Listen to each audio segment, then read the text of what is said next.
Marcel presents her show powered by Dabur Masoak Season 4, co-sponsored by Mumtaz Herbal.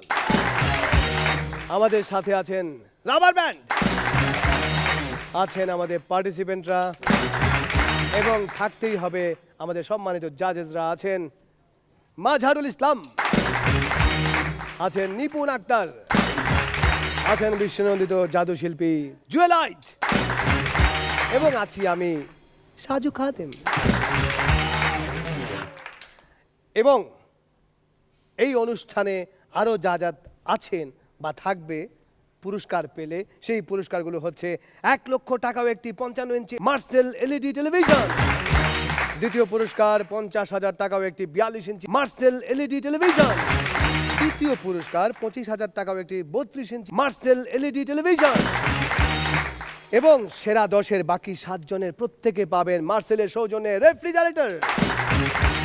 এছাড়াও প্রতি পর্বের সেরা performer পাচ্ছেন মার্সেলের সৌজন্যে 5,000 টাকার প্রাইজ মানি এবং যারা এলিমিনেট হবে তারা প্রত্যেকেই পাচ্ছেন মার্সেলের সৌজন্যে হোম অ্যাপ্লায়েন্স এবং একটি সুদৃশ্য ক্রেস্ট। আসছেন এবারে একক পারফরমেন্স নিয়ে সাগরের তীর থেকে মিষ্টি কিছু হাওয়া এনে তোমার কপালে পড়াবো গো ভাবি মনে মনে। আর মনে মনে ভাবা ভাবি কিছু নেই, চলে আসছেন ইমরান হোসেন সাগর নোয়াখালী থেকে।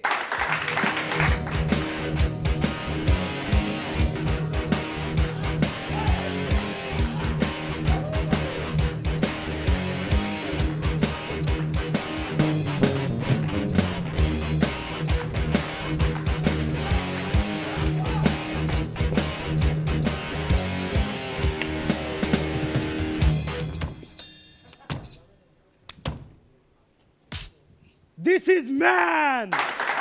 That is energy. তা আমাদের এই যে হিটলার মিরুবাই জিমে ভর্তি হয়েছে। জিমে ভর্তি হওয়া 2 দিনের মাথায় আয়নার সামনে গিয়া পোস্ট মারে, ইয়া ইয়া এমন ভাব দেখায় যে 2 দিনে জনসিন হয়ে গেছে। তো আমার আর এই যে আমাকে মাজার স্যার দুইজনের মধ্যে পার্থক্য কোথায়? আমার ভাই সাহেব এইখানে আর ওনার ভাই সাহেব এইখানে।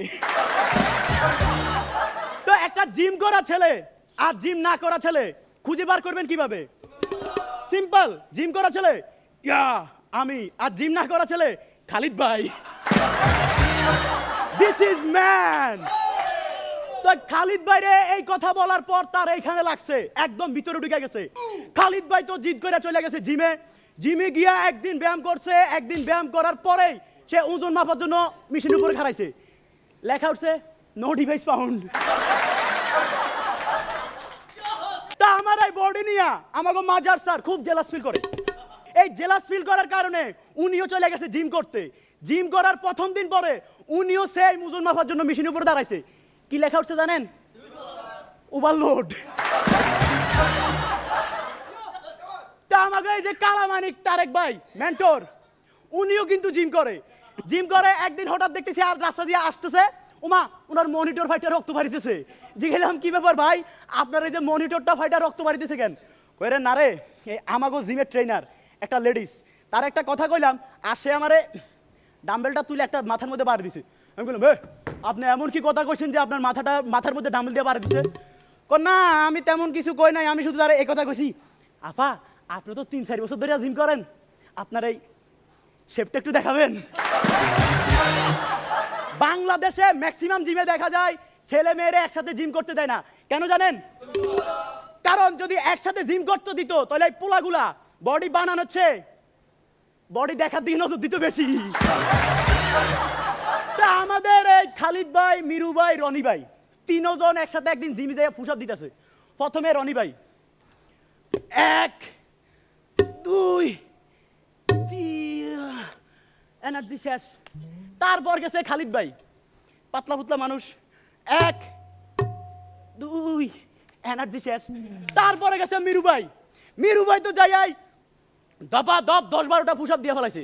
এই দেখে খালিদ ভাই আর রনি ভাই কইলো, কি ব্যাপার ভাই, এই আমরা 2-3টা দিয়েই শেষ, আপনি একসাথে 10-12টা দিলেন, কাহিনী কি?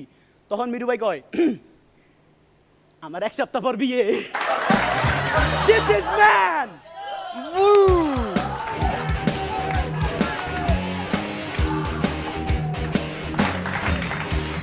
জুয়েল ভাই বলেন। তুমি সবসময় ভালো করো, আজকেও তাই করেছো। এবং বিশেষ যে কথাটি আমি বলতে চাই সেটি হচ্ছে তুমি পুরো একটাকে একটি গল্পের মধ্যে বেঁধেছো জিমকে কেন্দ্র করে, এবং আমাদের সবাইকে তার মধ্যে এক একটা ক্যারেক্টার দিয়ে দিয়ে একটা সুন্দর স্ক্রিপ্ট তৈরি করেছো, ভালো লেগেছে। সাগর, ভালো ছিল তোমার জোকস। আসলে তোমাকে এর আগের বার একটা কথা বলেছিলাম যাতে স্লো বলো, তুমি মনে হয় সেটাই ফলো করলে, এবং দেখো যে আজকে তোমার জোকস বুঝতে পারছিলাম, জোকসগুলোর সিলেকশনও ভালো ছিল, তাই ভালো লেগেছে আজকে। Thank you ma'am. মাজার ভাই বলেন। সত্যিকার অর্থে তোমার এই জিম সংক্রান্ত কৌতুক অত্যন্ত শক্তিশালী হয়েছে। এই শক্তির সাথে আগামীতে টিকে থাকবে না অনেকেই হয়তো। তোমাকে অনেক অনেক ধন্যবাদ সাগর। সাগর থ্যাংক ইউ, চালিয়ে যাও, জিম চালিয়ে যাও।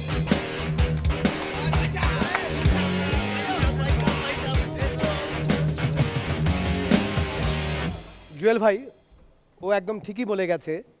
আমার মনে হয় আমাদের সবাইকে জিম করা উচিত। স্পেশালি জুয়েল ভাই, আপনি যদি জিম করেন তাহলে বিপাশা আপার কাছে যেতে বেশি বেশি ইচ্ছে করবে না। তার পেছনে কারণ হচ্ছে পিপাসা পাবে তো, সেই জন্য আমরা জানি যে সাত সকালে ঘুম থেকে উঠে যদি কেউ একটু এক্সারসাইজ করে তাহলে সারাটা দিন তার ভালো যায়। আজকে আমাদের এই এপিসোডটি শুরু হয়েছে জিম দিয়ে। সো আমি জানি যে পুরো এপিসোডটি দুর্দান্ত যাবে, জমজমাট যাবে, অনেক স্বাস্থ্যকর যাবে। এই মুহূর্তে যিনি আসছেন একক পারফরমেন্স নিয়ে, তিনি হচ্ছেন তটিনী গোমেজ, আসছেন নাটোর থেকে।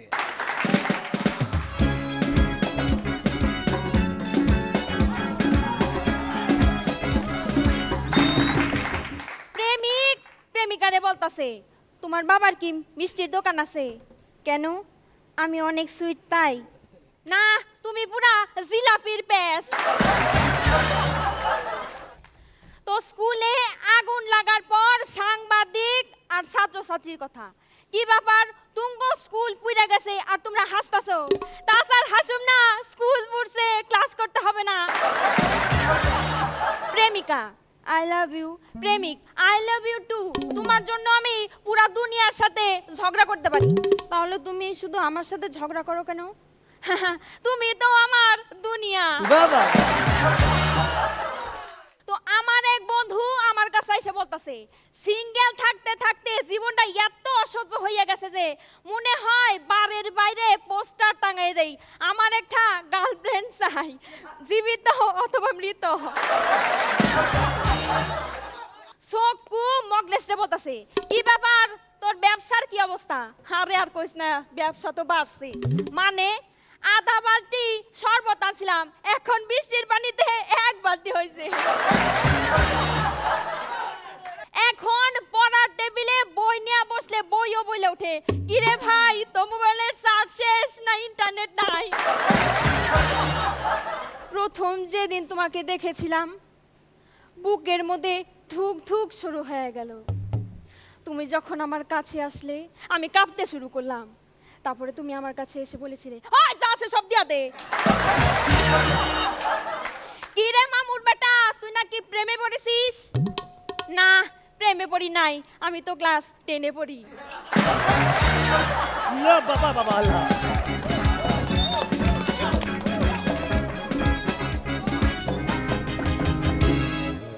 গতকাল সকালে আমার ঘুম ভাঙছে এক অদ্ভুত আওয়াজ শুনে।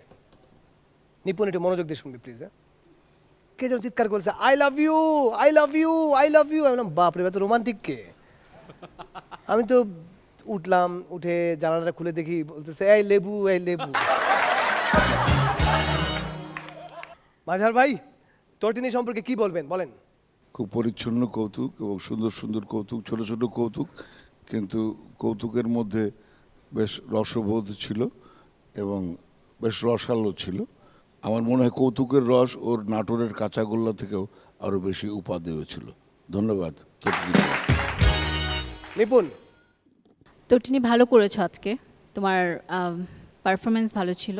তোমাকে আগেই আমি বলেছি যে তুমি আসলে অনেক ভালো একজন পারফর্মার, শুধু তোমার একটু ভালো গ্রুমিং দরকার, যেটা মনে হয় আজকে তোমার প্রিপারেশন ছিল এবং জোকস খুব স্বচ্ছ ছিল এবং ভালো ছিল। জুয়েল ভাই। জোকসগুলো খুবই এনজয়েবল ছিল, আমরা খুব হেসেছি।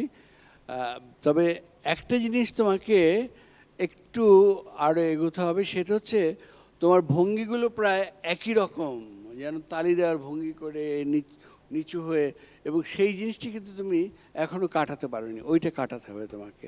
এছাড়া ভালো। থ্যাংক ইউ, থ্যাংক ইউ তটিনী।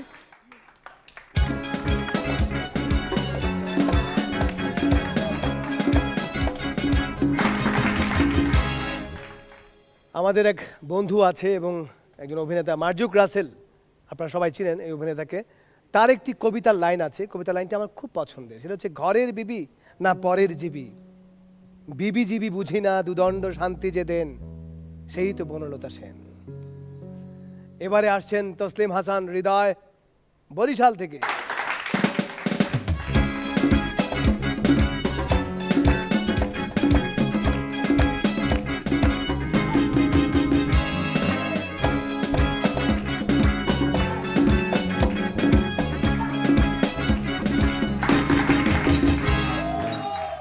তো দুইটা বলদের মধ্যে কথা হচ্ছে।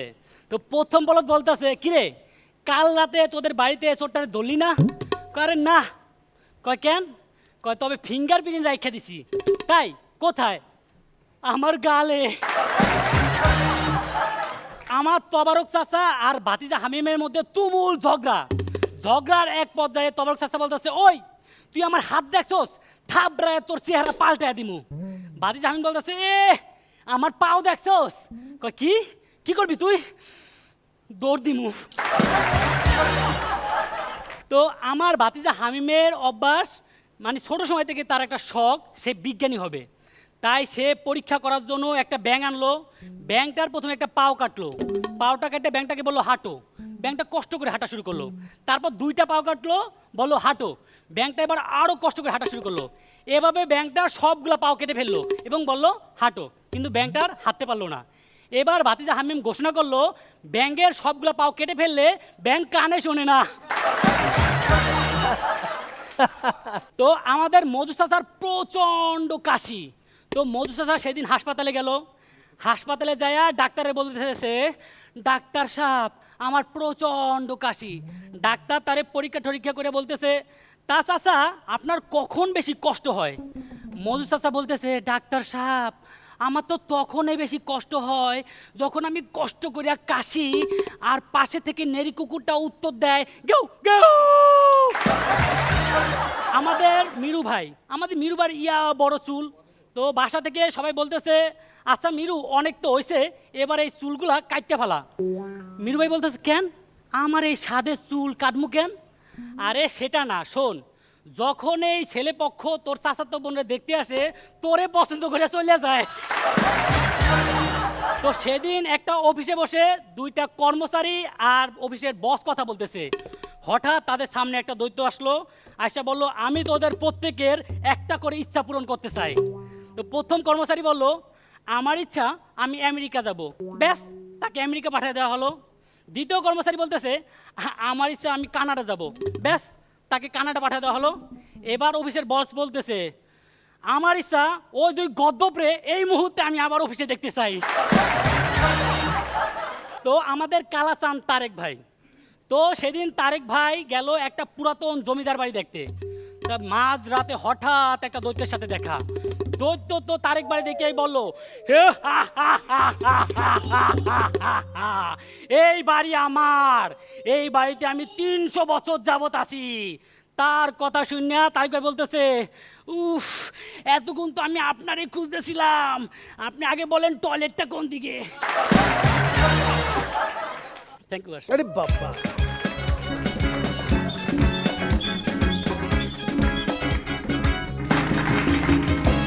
মাঝার ভাই কি বলবেন? চমৎকারভাবে কৌতুক বলে। আর আজকে আবার হলুদ গেঞ্জিটি ওকে, ওর চেহারাটাকে আরও ব্রাইট বানিয়ে দিয়েছে। তো যাই হোক, সব কিছু মিলিয়ে আমাদেরকে একেবারে আনন্দে মাতিয়ে গেল। ধন্যবাদ তোমাকে। নিপুণ, হৃদয় জোকস ভালো ছিল, কিন্তু একটু কারেকশন আছে যেটা তোমার জন্য নেক্সট ভালো হবে।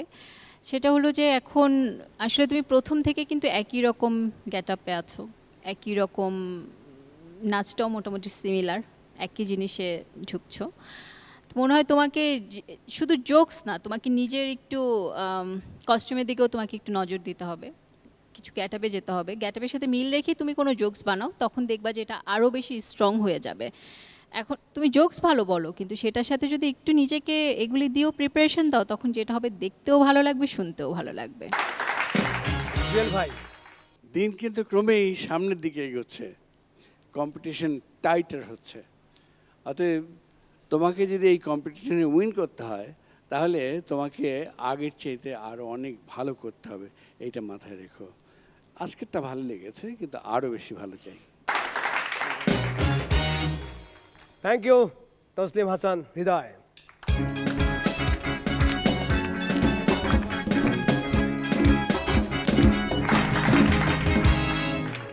আমাদের তামজিদ রনি বউ দেখতে গেছেন গার্জিয়ান সহ।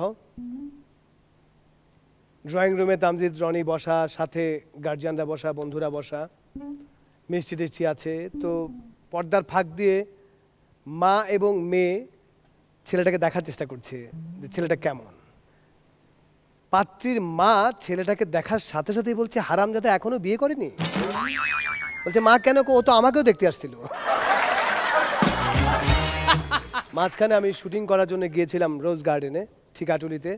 আমি জানি যেটা মাঝার ভাইয়ের অনেক প্রিয় জায়গা এবং পছন্দের জায়গা এবং চেনা জায়গা। তো সেখানে আমাকে অনেক রাত পর্যন্ত থাকতে হলো, এমনকি সেই রাতে আমাকে থাকতে হলো, গভীর রাত, সেই জমিদার বাড়িতে। আমাকে বলে দেওয়া হলো যে আপনি থাকেন, কিন্তু দোতলায় উঠবেন না। মানুষ হিসাবে আমার কিউরিওসিটি সেখানেই। যেহেতু আমাকে নিষেধ করেছে, আমাকে দোতলায় ওঠা যাবে না, আমি আস্তে আস্তে পা টিপে টিপে দোতলায় উঠলাম। আমি দেখছি একদম শুনশান নীরবতা বিরাজ করছে, চারিদিকে ঘুটঘুটে অন্ধকার, দু একটা জোনাকি পোকা উঠছে, কিন্তু সেটা খুব ভয়াবহ লাগছে। এরকম ভয়াবহ লাগতে পারে পোকা, সেটা প্রথম বুঝতে পারলাম। হঠাৎ করে দেখি আমার সামনে ঠিক অনেকটা তারেক মাহমুদের মতো একটা চেহারা আমার দিকে তাকিয়ে আছে। আমি বললাম, তুমি তারেক মাহমুদ? না, আমি তারেক মাহমুদ না। বললাম, কে? আমি দৈত্য। আমি বললাম, তুমি দৈত্য, তোমার এরকম চেহারা, গোপ, কি ব্যাপার? তোমার তো থাকার কথা ছিল তামজিদ রনির মতো। ছিলাম, আগে এরকমই ছিলাম। তোমার গলা এরকম কেন? তোমাকে তো দৈত্য মনে হচ্ছে না, দানব মনে হচ্ছে না, তোমাকে দেখে তো মনে হচ্ছে তুমি একেবারে চামচিকার মতো একটা কিছু। বলছে, না, সব শেষ আমার। আমাকে জিজ্ঞেস করলো, তুই কি করিস? আমি বললাম, না, আমি বর্তমানে হাসতে উপস্থাপনা করি। সাথে সাথে তারেক মাহমুদ আমার জড়ায় ধরলো, বাঁচান ভাই, বাঁচান। বললাম, কেন? এই হাসই আমার সর্বনাশ করেছে। বললাম, হাসো কি সর্বনাশ করলো? না, আমার গলা যে দিত, সে এখন হাসোর জন্য আমার গলা দিতে পারে না। বললাম, সে কে? মাজারুল ইসলাম। বলে কি? কাল্লার দোয়া লেগে আপনি ওরে পাঠাই দেন, ও আসলে আমার সব বেড়ে যাবে। তখন আমি তাকে কথা দিলাম যে আমি মাঝার ভাইকে পাঠিয়ে দেব, আপনার ভোকালও ঠিক করে দেব। সে বলল, ভোকাল ঠিক হলে আমার স্বাস্থ্য ঠিক হয়ে যাবে। এবং সেই কারণেই সে আমাকে সেদিন রাতে ছেড়ে দিল। মাঝার ভাই, বিনয়ের সাথে জানাচ্ছি, আপনি এই দৈত্য দানবগুলাকে অনেক কষ্ট দিচ্ছেন। ওরা ওদের নিজস্বতা হারাচ্ছে, ওদের ভোকাল হারিয়ে যাচ্ছে বলে আজকে তামজিদ রনি হয়ে যাচ্ছে তারেক মাহমুদ। তারেক মাহমুদ কয়েকদিন পর হয়ে যাবে আমাদের খালেদ ইবনে ওয়াদুদ। আমি মেন্টরদের যে অবস্থা দেখছি, আমি একদম একই রকম অবস্থা দেখেছি রোজ গার্ডেনের সেই দৈত্য দানবদেরকে। সাজু, আমি কি তাহলে কণ্ঠস্বর বদলে দেবো? আমার জি, কণ্ঠস্বর কি বদলে দেবো ওদের জন্য, ওদের না, আপনি সৌজন্য? এখন ওদেরকে গিয়ে একটু ভোকালটা দেন, নাহলে ওরা ওদের ঐতিহ্য হারাবে। ভোকাল লাগবে? হ্যাঁ, একটা দিয়ে দেন, তাহলে আমরা প্রাণ ফিরে পাবো।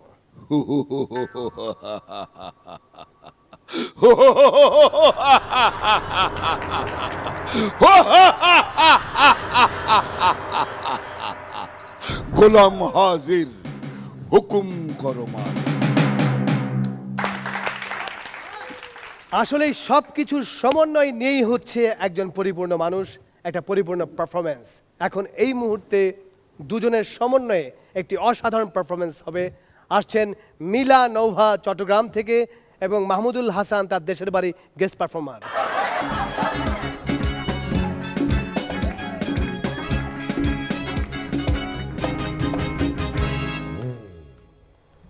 আচ্ছা, আমার যা ইনকাম তা দিয়ে কি তোমার সংসার চলবে? আমার তো চলে যাবে, কিন্তু তোমার চলবে কিনা সেটা ভাবো। আচ্ছা আয় আয়, হ্যাঁ? তুমি কি আমাকে বিয়ের পরে এইরকম ভালোবাসবা? অবশ্যই, কেন না? বিবাহিত মেয়েদের প্রতি আমার একটু আলাদা আকর্ষণ আছে।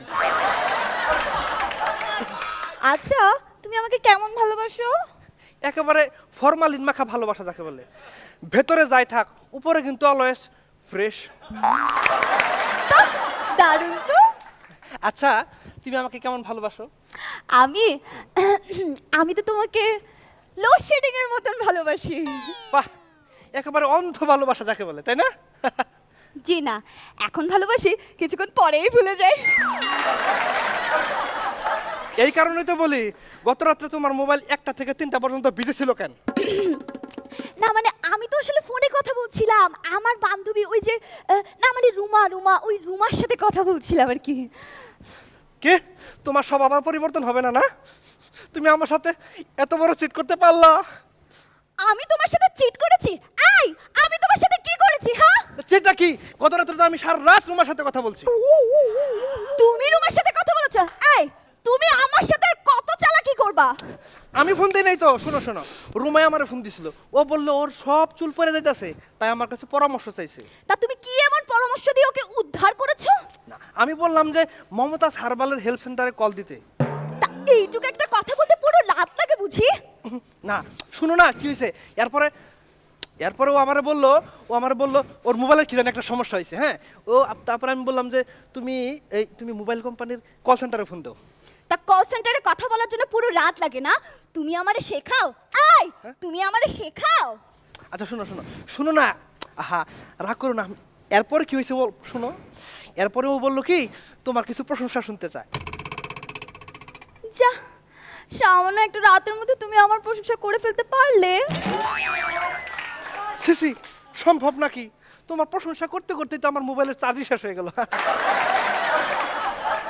এই, তুমি একটু চোখটা বন্ধ করো না? তাই? কিছু উপহার দিবা? কি দরকার ছিল? চোখটা খুলে ফেলো। কি দেখলা? না, আসলে আমাকে আমার বান্ধবী বলেছিল তুমি ঘুমলে নাকি তোমাকে বানরের মতো লাগে, তাই আসলে তোমাকে একটু দেখছিলাম আর কি। আচ্ছা, এখন তাহলে কি বুঝলা? ও আমাকে মিথ্যা বলেছে। আমি জানতাম। তাহলে সত্যটা কি? তোমাকে আসলে হনুমানের মতো লাগছে। আচ্ছা শোনো, ওই তুমি জানি কি বলতে চাইছিলা সেটা বলো। এই শোনো না, আমি না কালকে একটা স্বপ্ন দেখেছি তোমাকে আর আমাকে নিয়ে। তাই? কি দেখলা? আমি দেখলাম আমরা বাসা শিফট করছি, আম্মু আব্বু ভাইয়া ভাবি আর তুমি আমাদেরকে হেল্প করছিলে। তাই? তারপর তারপর আর কি, তোমার গাড়ি করে আমরা নতুন বাসায় গেছি, তুমি নতুন বাসায় ওই যেখানে গাড়িটা দাঁড়ানো ছিল না, তুমি গাড়ি থেকে মালগুলো নামিয়ে আমাদের নতুন বাসায় তুলে দিয়েছো। আর সেটা দেখে ভাইয়া খুশি হয়ে তোমার আর আমার জন্য একটা রুম দিয়েছে। রুমটা কিন্তু সেই ছিল। তুমি ফাইজলামি করো না? তোমার আমার কথা ফ্যামিলিতে জানেই না, আর একটা রুম দিয়ে দিল, বললে হলো। সত্যি বলছি জান, বিশ্বাস করো আমি স্বপ্নে কিন্তু এটাই দেখেছিলাম। তারপর তুমি আমি সবার রুম ডেকোরেট করে দিলাম, শুধু তুমি আমার জন্য ভালো ভালো রান্না করলা, আমার কাপড়গুলো গুছিয়ে দিলা, তুমি আমি এক রুমে। কি? তুমি আমি এক রুমে থাকবো, কেউ কিছু বলবে না?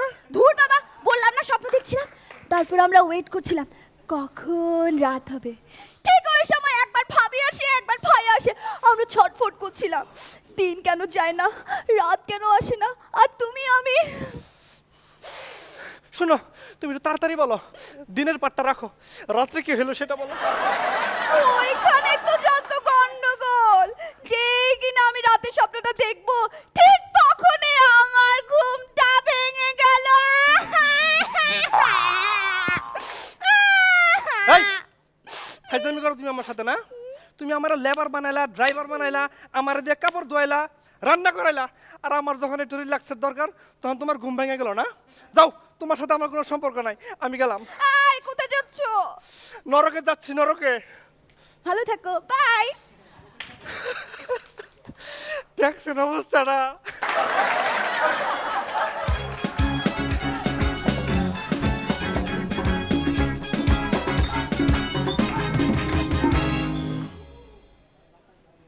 নরকে যাচ্ছে, আমার বিশ্বাস খুব বেশিক্ষণ ওখানে থাকতে পারবে না, আবার ছুটে আসবে। শুনতে চাই জুয়েল ভাইয়ের কাছ থেকে। নোভা, তুমি একদম নিখুঁত এক অভিনেত্রী। তুমি তোমার নিজের কাজটা নিখুঁতভাবে তো করোই, সবচেয়ে বিস্ময় লাগে তোমার রিয়াকশনগুলো এত পারফেক্ট, আমি মুগ্ধ। নিপুণ, প্রথম থেকেই বলে আসছি নোভা আমার অনেক পছন্দের, এবং ইনশাল্লাহ শেষ পর্যন্ত নোভা এমনই থাকবে। আমি একটি বিজ্ঞাপনের ভাষায় বলতে চাই যে আপনারা হাসর দেখুন, এবং যারা হাসর দর্শক আছেন তারা নোভার কৌতুক উপভোগ করুন। ধন্যবাদ।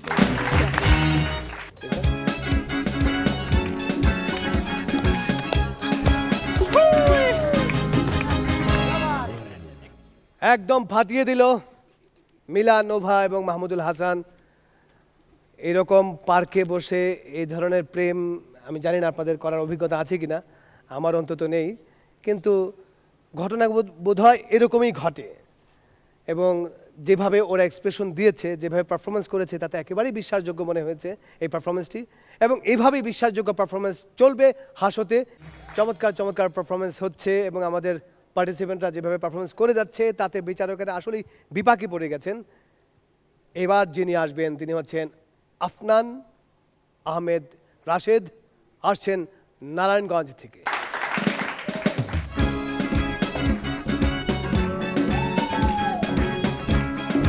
শাবাশ।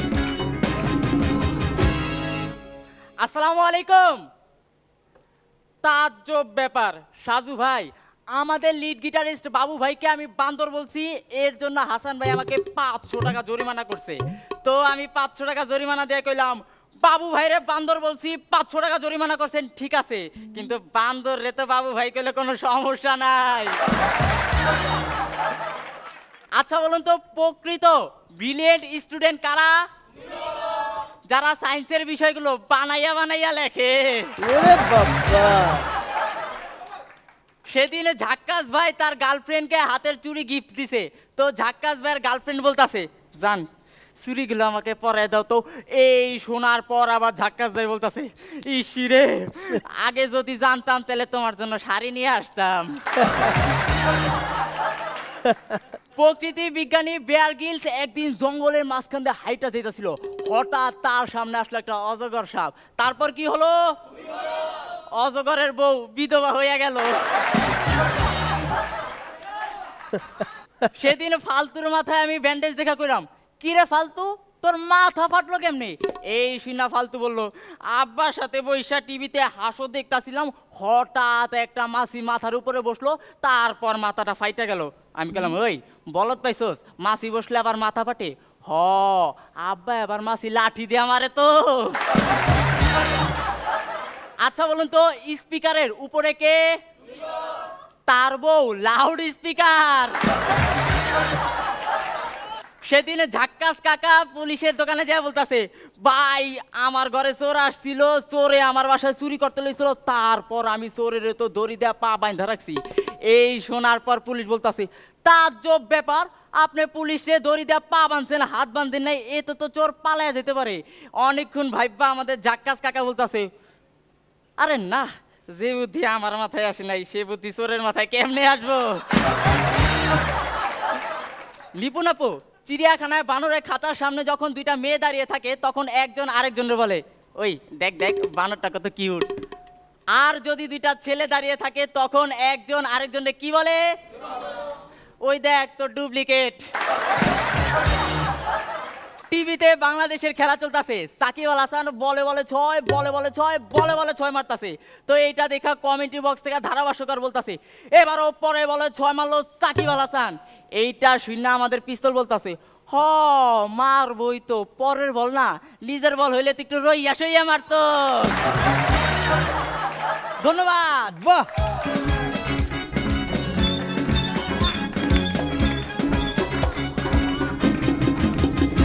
মানে গুল্লি গুল্লি গুল্লি, জাস্ট পিস্তল, মানে ঢিসকা ঢিসকা ঢিসকা।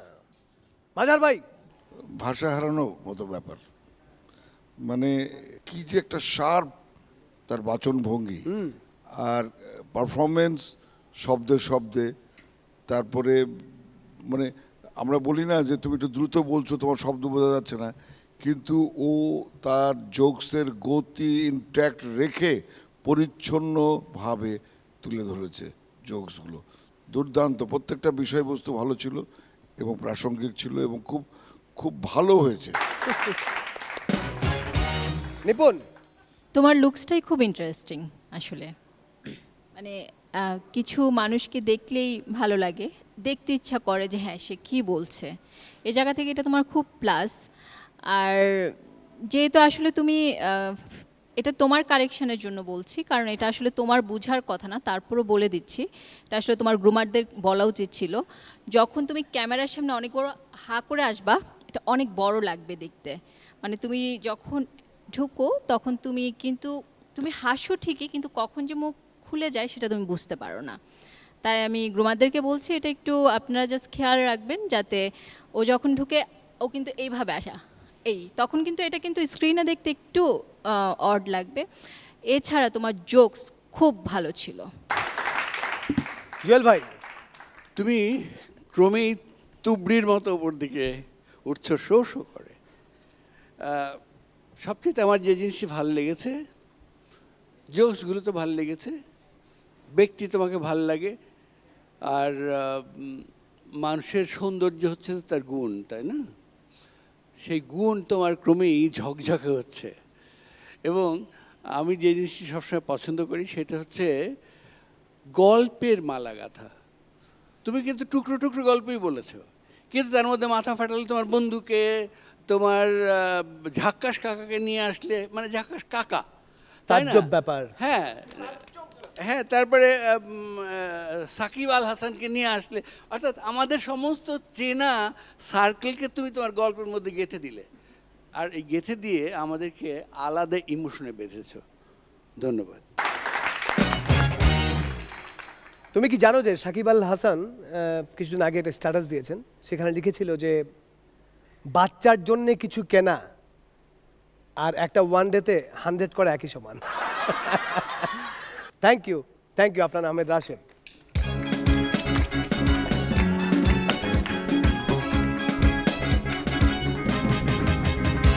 একের পর এক সিক্স মারছেই, আম্পায়াররা টায়ার্ড হয়ে যাচ্ছে, এতবার সিক্স দেখানো যায় না।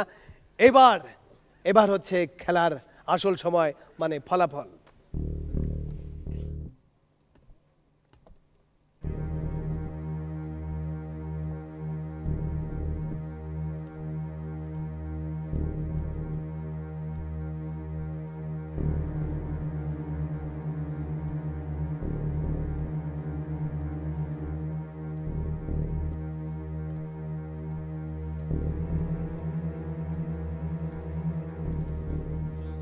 আজকে যিনি পর্বসেরা হয়েছেন, আমরা তাকে এককভাবে কোনোভাবেই পর্বসেরা করতে পারছি না। তিনি হচ্ছেন আফনান আহমেদ রাশেদ।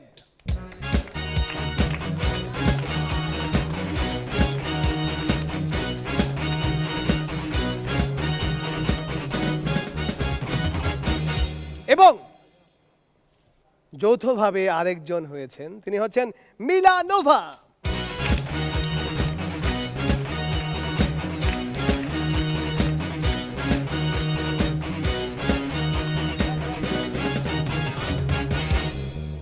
এই তৃতীয় রাউন্ডে অলমোস্ট যৌথ প্রযোজনা ছাড়া কিছুই হচ্ছে না। আমরা একসাথে দুজনকে পেলাম, মিলানোভা এবং আফনান আহমেদ রাশেদ, আজকের এপিসোডের পর্ব সেরা, এবং তাদের হাতে মার্সেলের যেই গিফট ভাউচারটি আছে সেটি তুলে দেবেন আমাদের বিশ্বনন্দিত জাদুশিল্পী জুয়েলাইজ।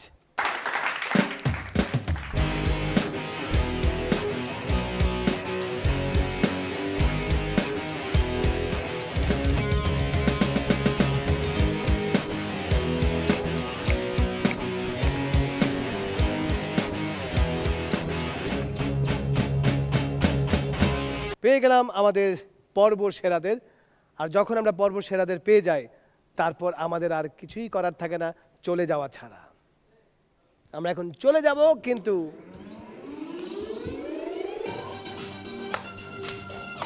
ইয়েস,